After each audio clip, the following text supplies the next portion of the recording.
avait ça aussi, l'AFD. Je disais, tu sais, en termes de. On parlait de Mike Benz et du framework des armes, le fait de retourner des influenceurs, etc. Là, ici, vous voyez, c'est 6 ici.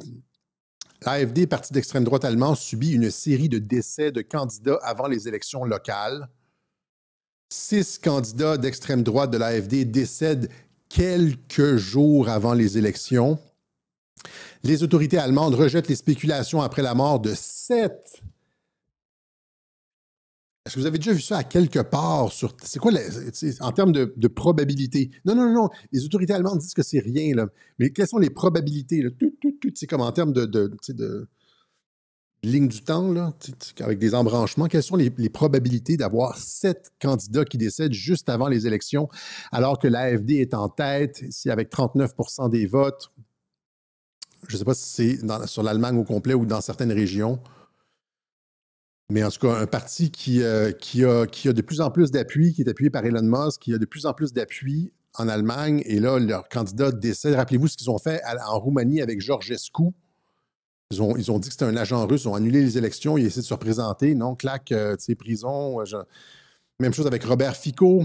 Robert Fico, hein, qui était pas anti-russe, il n'était pas pro, mais il n'était pas anti-russe. Dans ce web journal-là, l'OTAN tente d'assassiner le PM slovaque. J'avais expliqué les positions de Robert Fico qui déplaisaient à l'OTAN, et Ursula von der Leyen, etc. Et rappelez-vous, Ursula von der Leyen présente un plan visant à protéger l'UE des ingérences étrangères. C'est le framework des armes, ça.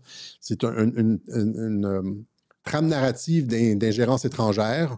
Comme moi, ils m'ont dit, là, comment il s'appelle, Tristan Péloquin a dit que j'étais un agent russe. Pouvez-vous imaginer ça? Sans aucune preuve. Là. Une diffamation totale, sans aucune preuve. Et rappelez-vous le clip de von der Leyen où est-ce qu'elle disait, We have ways. Nous avons, we have ways. Les astuces d'allemand avec leur accent. We have ways. Si les élections ne vont pas dans le sens qu'on veut, on a des façons de corriger. J'avais montré le clip, je ne l'ai pas retrouvé.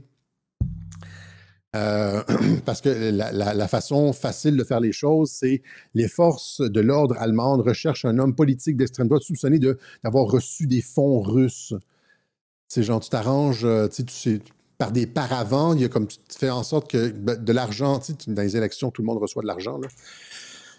Là, genre de paravent, on est capable de remonter le fonds que tu as reçu d'une personne ordinaire. Tu as eu comme un 2000 $, puis là, c'est comme, lui, c'était comme une personne qui travaillait pour puis finalement, ça remonte à un compte en Russie, puis là, c'est comme une recherche, ils ont reçu du financement russe, puis c'est comme ça qu'on piège les gens, comment on les fait tomber avec des fausses accusations, etc.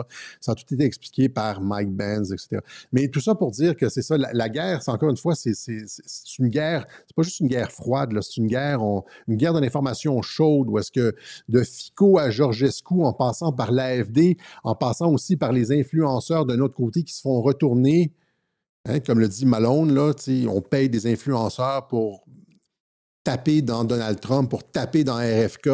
Combien d'influenceurs de droite sont payés, de droite ou de conservateurs républicains ou dans la dissidence, sont payés pour leurs petits coups de couteau?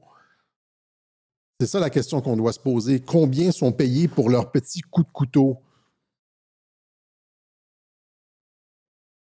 OK? Donc, c'est à voir. C'est une guerre chaude. Ça chauffe. Et encore une fois, les gens sont très, très, très. Je reviens à ça parce que j'ai passé la semaine là-dessus, là, avec le cas Jean-Dominique Michel. Les gens sont très, très, très pacifiques. Très, très, très, genre. Alors que ça chauffe et les gens n'ont pas conscience, en fait, de ce qui se passe. Moi, je passe beaucoup, je passe beaucoup de temps sur Twitter, puis je regarde les tendances, je regarde les comptes, je regarde genre,